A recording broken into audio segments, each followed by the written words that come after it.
Good morning Odisha महांत news रे आपनकु स्वागत। आज 6 अगस्त मंगलवार मु आपनक पई नै आसीछि देश विदेशर 30 टी बड़ खबर। आपनकु अनुरोध वीडियो को संपूर्ण देखिबे और याकु लाइक करिया पई भूलिबे नाही और आम वीडियो को आपण माने कौ जिल्ला रु देखुचंती कमेंट माध्यम रे जणांतु। खबर नंबर 1 चाहिदा पूरण करि पारिलानी यूपी एबे ओडिशा को पंजाब लोडा आलू को नहीं एबे उठुची पड़ुची राज्य राजनीति। एहारी भितरे राज्य को आलू जोगाउतुबा पश्चिमबंग सरकारंक मनमानी जोगु आलू आनिबा पई उत्तर प्रदेश सरकारंक उपरे भरोसा करितला ओडिशा। हेले जहाँ लगुच उत्तर प्रदेश सरकार भी ओडिशा आवश्यक करुतुबा आलू जोगाई न पारंती। एथिपाई पड़ोशी राज्य पंजाबर सहायता लड़िबो ओडिशा। जदि आवश्यक पड़िबो ताहेले पंजाबरू आलू आसिबो। एनै खाद्य जोगाण मंत्री कृष्णचंद्र पात्र कहिसंती। उत्तर प्रदेश परे आवश्यक पड़िले पंजाबरू आलू मगाजिबो। उत्तर प्रदेश आलू शीघ्र पचिजिबा कथा मिछ आलोचना हेउछि बोली मंत्री कहिसंती। ओडिशा रे यूपी आलू बिक्री हेलानी जार क्वालिटी बहुत भल। पश्चिमबंग ब्लैकमेलर शिकार न होई स्वाभिमान को देखिलु बोली कहिसंती जोगाण मंत्री। खबर नंबर 2 डीजीपी दौड़े 3 वरिष्ठ पुलिस अधिकारी बायोडाटा मागिला गृह विभाग। ओडिशा पुलिस डीजी नियुक्ति प्रक्रिया आरंभ करिसंती राज्य सरकार। एथिपाई दौड़े रहिसंती 3 वरिष्ठ पुलिस अधिकारी।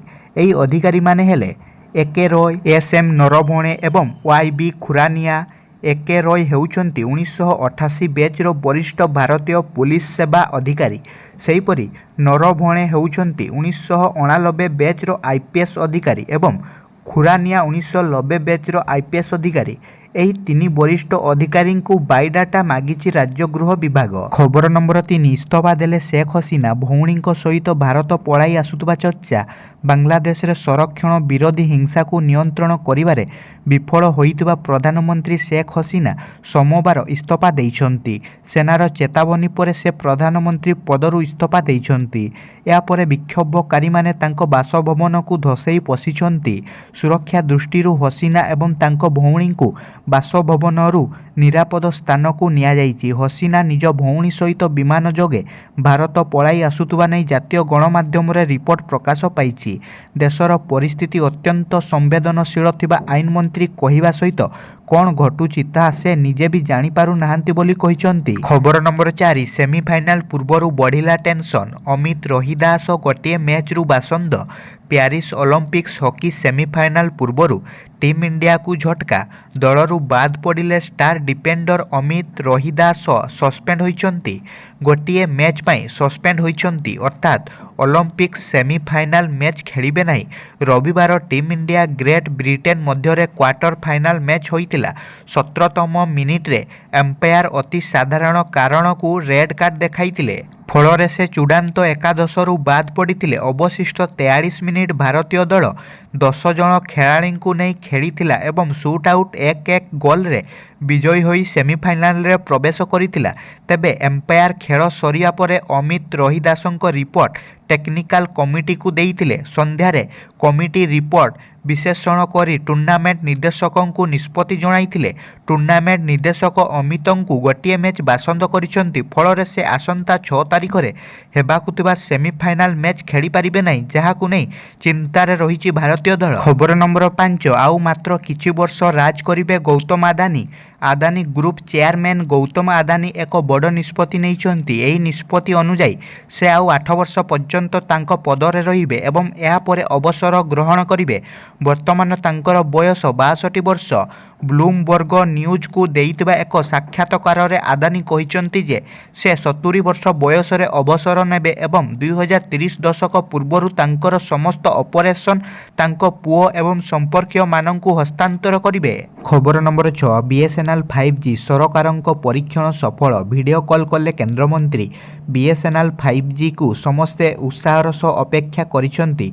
एही परिप्रेक्षी रे केंद्र मंत्री ज्योतिरादित्य सिंधिया निजे बीएसएनएल 5G रो परीक्षण करिसंती एवं कंपनी एथिरे सफल होईची। ସିନ୍ଧିଆ ନିଜେ ପରୀକ୍ଷଣ କରିବା ପାଇଁ ସେଣ୍ଟର ଫର ଡେଭଲପମେଣ୍ଟ ଅଫ ଟେଲିମାଟିସ୍କରରେ ପହଞ୍ଚିଥିଲେ। ନୂଆଦିଲ୍ଲୀ ସ୍ଥିତ କ୍ୟାମ୍ପସରେ BSNL 5Gର ପରୀକ୍ଷଣ କରାଯାଇଛି। କେନ୍ଦ୍ରମନ୍ତ୍ରୀ BSNLର 5G ଟେକ୍ନୋଲୋଜି ବ୍ୟବହାର କରି ଏକ ଭିଡିଓ କଲ୍ କରିଥିଲେ। ଏଠାରେ ସେ 5G ନେଟୱାର୍କର କ୍ଷମତା ପରୀକ୍ଷଣ କରିଥିଲେ। ଏହି ପରୀକ୍ଷଣ ପରେ ଏହା ସ୍ପଷ୍ଟ ହୋଇଗଲା ଯେ ଖୁବ୍ ଶୀଘ୍ର ଲୋକଙ୍କ ପାଖରେ ପହଞ୍ଚିବ BSNL 5G।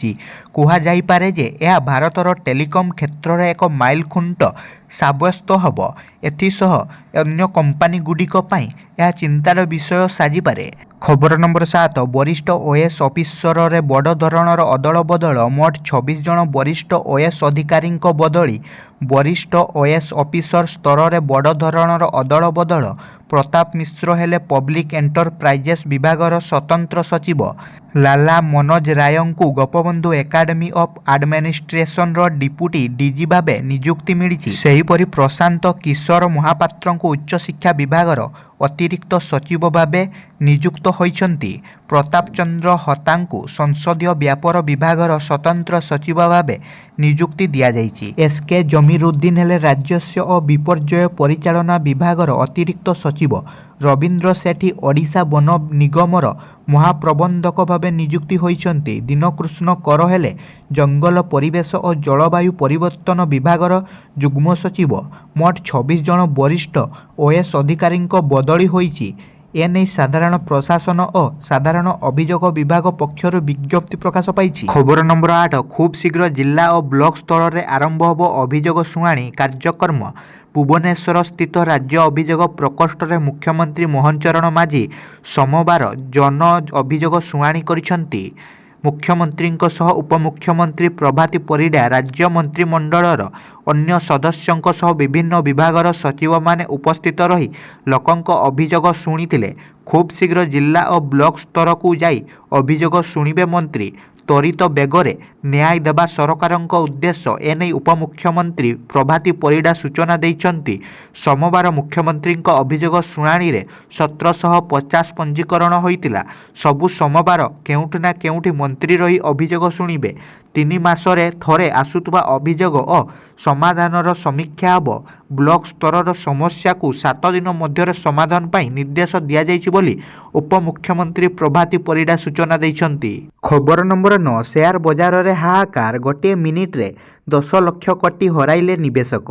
ଭାରତୀୟ ସେୟାର ବଜାରରେ ସୋମବାର ହାହାକାର ଦେଖାଯାଇଛି। ସପ୍ତାହର ପ୍ରଥମ କାରବାର ଦିନରେ ସେନ୍ସେକ୍ସ 1600 ପଏଣ୍ଟରୁ ଖସି ଆସିଛି। ଅନ୍ୟପଟେ ନିଫ୍ଟି ଦୁର୍ବଳ ହୋଇ 24,200 ତଳେ ପହଞ୍ଚିଥିଲା। ପରିସ୍ଥିତି ଏପରି ହୋଇଛି ଯେ ନିବେଶକ ଗୋଟିଏ ମିନିଟ୍ରେ 10 ଲକ୍ଷ କୋଟି ହରାଇଛନ୍ତି। ପ୍ରାରମ୍ଭିକ କାରବାର ସମୟରେ ଟାଇଟନ୍ ସେୟାର 9% ହ୍ରାସ ପାଇଛି। ଖବର ନମ୍ବର 10, ଶ୍ରୀମନ୍ଦିର ପରିଚାଳନା କମିଟି ବୈଠକ ଶେଷ। ଏହି 6ଟି ପ୍ରସ୍ତାବ ଉପରେ ହୋଇଛି ଆଲୋଚନା। ଶ୍ରୀମନ୍ଦିର କାର୍ଯ୍ୟାଳୟ ପରିସରରେ ବସିଥିବା ପରିଚାଳନା କମିଟି ବୈଠକ ଶେଷ ହୋଇଛି। ବୈଠକରେ ସମୁଦାୟ 6ଟି ପ୍ରସ୍ତାବ ଉପରେ ଆଲୋଚନା ହୋଇଛି। ଭିତର ଓ ବାହାର ରତ୍ନଭଣ୍ଡାର ସ୍ଥାନାନ୍ତରଣ ପ୍ରକ୍ରିୟାକୁ ଅନୁମୋଦନ କରାଯାଇଛି। ଏନେଇ ରାଜ୍ୟ ସରକାରଙ୍କୁ ଅବଗତ କରାଯିବ ବୋଲି ବୈଠକରେ ନିଷ୍ପତ୍ତି ହୋଇଛି। ସେହିପରି ଟେକ୍ନିକାଲ ସ୍କାନିଂ ଉପରେ ରାଜ୍ୟ ସରକାରଙ୍କ ଦୃଷ୍ଟି ଆକର୍ଷଣ କରାଯିବ।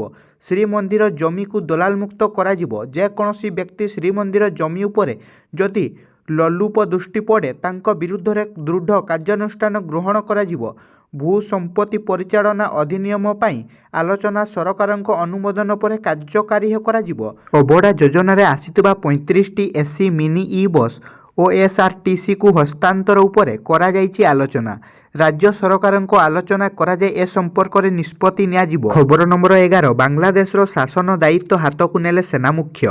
ପ୍ରଧାନମନ୍ତ୍ରୀ ପଦରୁ ଇସ୍ତଫା ଦେବା ସହ ଶେଖ୍ ହସିନା ଦେଶ ଛାଡ଼ିବାରୁ ଏବେ ବାଂଲାଦେଶରେ ଲାଗୁ ହୋଇଛି ସେନା ଶାସନ। ଦେଶର ସେନା ମୁଖ୍ୟ ଜେନେରାଲ ୱାକେର ଓଜମାନ୍ ବାଂଲାଦେଶର ଶାସନ ଭାର ନିଜ ହାତକୁ ନେଇଛନ୍ତି।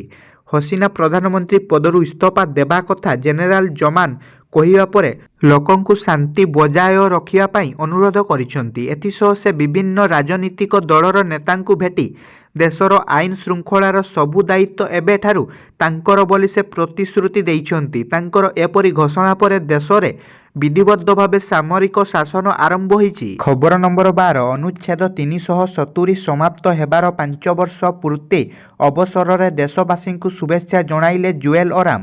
ଅନୁଚ୍ଛେଦ 370 ସମାପ୍ତ ହେବାର 5 ବର୍ଷ ପୂର୍ତ୍ତି ଅବସରରେ ଦେଶବାସୀଙ୍କୁ ଶୁଭେଚ୍ଛା ଜଣାଇଛନ୍ତି କେନ୍ଦ୍ରମନ୍ତ୍ରୀ ଜୁଏଲ ଓରାମ।